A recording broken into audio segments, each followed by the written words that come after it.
کارتیزني ضرب په حقیقت کې د دوو سیټونو د عناصرو ترکیب دی. صحیح خبره ده؟ ښه ګورئ زه یو نمونه مثال په دې کې درته وایم. فرض وکړئ ام دا دی اے بی سی یو سیټ دا سو او ان دا بل سیټ دی دا دی 1 2 3 4. اوس زه غواړم یو عنصر د دې څخه راواخلم یو عنصر د هغه څخه راواخلم او دا هم نه غواړم ګډوډ کم چې لومړی د کم یو څخه راخم دوم. نو کله چې دلته د لومړي او دوهم مسله راغله زه به دا څنګه ولیکم په مرتبه جوړه کې.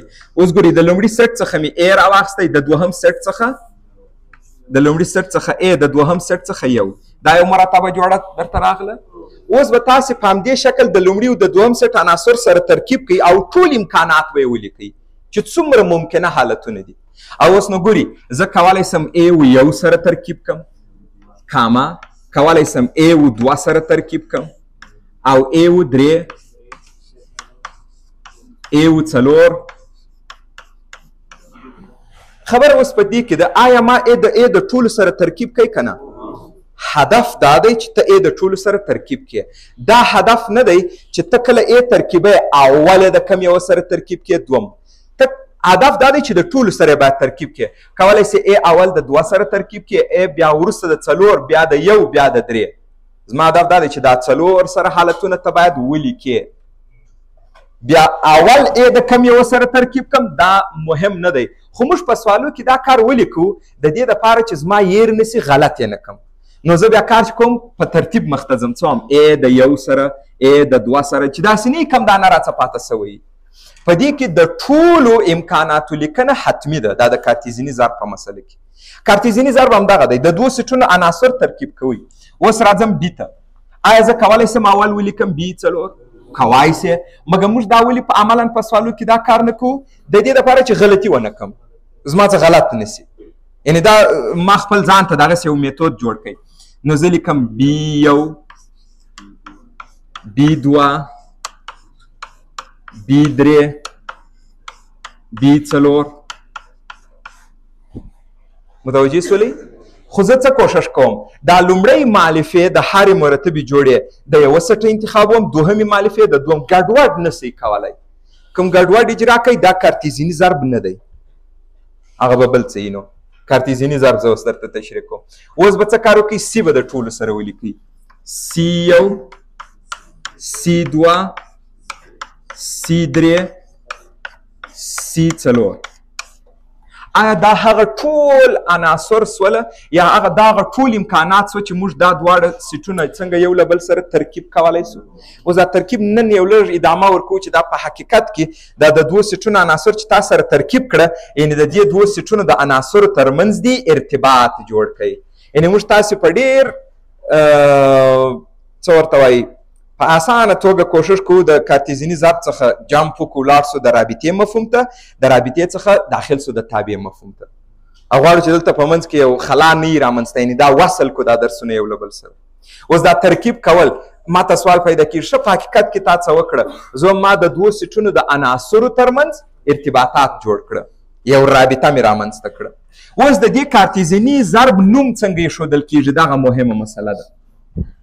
د نوم د ایښولو دپاره تاسې دا د ضرب علامه کاروئ او د سیټو عناصر نومان راخلئ خو لومړی مالفې چې د هر سیټه دي اول به هغه سیټ ولیکئ بیا د ضرب نښه او بیا دوهم چې د هر سیټ عناصر دي بس دا سو ام ضرب ان. دا سو د دوو سیټونو کارتیزني ضرب. او اوس که زه تاسو ته د دوو سیټونو کارتیزني ضرب داسې معرفي کړم تاسو په دغه خبره بلد سولئ که نه؟ ام ضرب ان مساوي دی د دوو سیټونو کارتیزني ضرب مساوي دی له یو سیټ څخه. زه په تشریح توګه لیکم. ښه دومره په پوه سولو چې کارتیزني ضرب د دوو سیټونو د عناصرو ترکیب دی او د کارتیزني ضرب حاصل په خپله بیرته څه دی یو سیټ دی. اما څه ډول سیټ ډېره مهمه مسله ده. څه ډول سیټ دی؟ داسې سیټ وي چې د مرتبو جوړو وي. ما په عمومي توګه درته ولیکئ یعنې کارتیزني ضرب مساوي دی په یو سیټ. څه ډول سیټ؟ د مرتبو جوړو سیټ.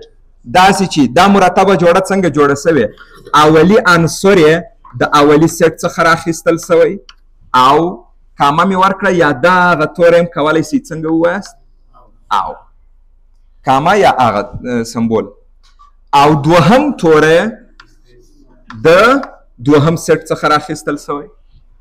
دغه لیکنه ډیره زیاته مهمه ده. په هر سوال کې بیا زه دې وروسته کاروم. ځینې سوالونه ظاهرا ډیر سخت ښکاري او محاسبه به موږ ته مشکله ښکاره سي، خو که دا لیکنې سره څوک بلد وه بیا موږ تاسې غلطي نه کوو. ښه دغه څه ام ما ای ولیکئ، دا لومړی سیټ ام و. نو کارتیزیني ضرب څه دی؟ اوس مو خبره ټوله را پیدا کړه. کارتیزیني ضرب د مرتبو جوړو سیټ دی، داسې چې د هرې جوړې لومړی مالفه د لومړي سیټه راخیستل سوی او دوهمه مالفه د دوهمه څخه. او تاسو به په دواړو سیټو کې هیڅ داسې عناصر نه پرېږدئ چې یو جوړه جوړه سي او هغه تا لیکلې نه وي.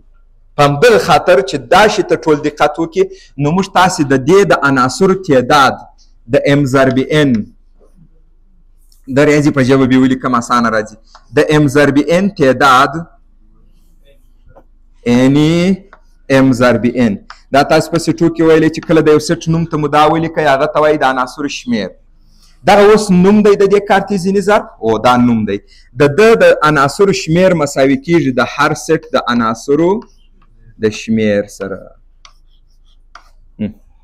د دې سیټ د عناصرو شمیر مساوي کیږي د هر سیټ د عناصرو د شمیر سره، د هغوی د شمیر د حاصل ضرب سره. دا خبره ولې موږ تاسو ذکر کوو؟ په دې خاطر چې کله موږ تاسو کارتیزیني ضرب پیدا کوو، اول زه دا ګورم وم دا 3 دي، دا 2 دي، 4. اوس زه وایم کارتیزیني ضرب باید څو عنصر ولري؟ 12. نو زه چې دی پیدا کوم بیا دا شمیرم، که دا 11 راله ګورم یو دانه بل هم باید ور اضافه کړم. یعنې ټول حالتونه باید تاسې ذکر کړئ، کم دانه باید درڅه پاته نه وي. دا یې ما تر ټولو مهمه مسله درته ولیکل. دومره تر دغه ځایه که چا زده کړي بس کفایت ورته کوي، یعنې درس مخته وړلی شي. کارتیزیني ضرب اول به د مفهوم مسله پرېږدئ. کارتیزیني ضرب د مرتبو جوړو سیټ دی، داسې چې د هرې مرتبې جوړې لومړی مالفه د لومړي سیټ، دوهمه مالفه د دوهم سیټ څخه راخیستل سوي وي. او تاسې په دې دوو سیټونو کې چې څومره عناصر لرئ دا رقم جوړې چې لومړی د لومړي څه راواخه، دوم د دوم څه، دا به ټولې جوړوئ. او د دې لپاره چې کم دانه نه وي درڅه پاته سوی دا به څنګه معلوموئ؟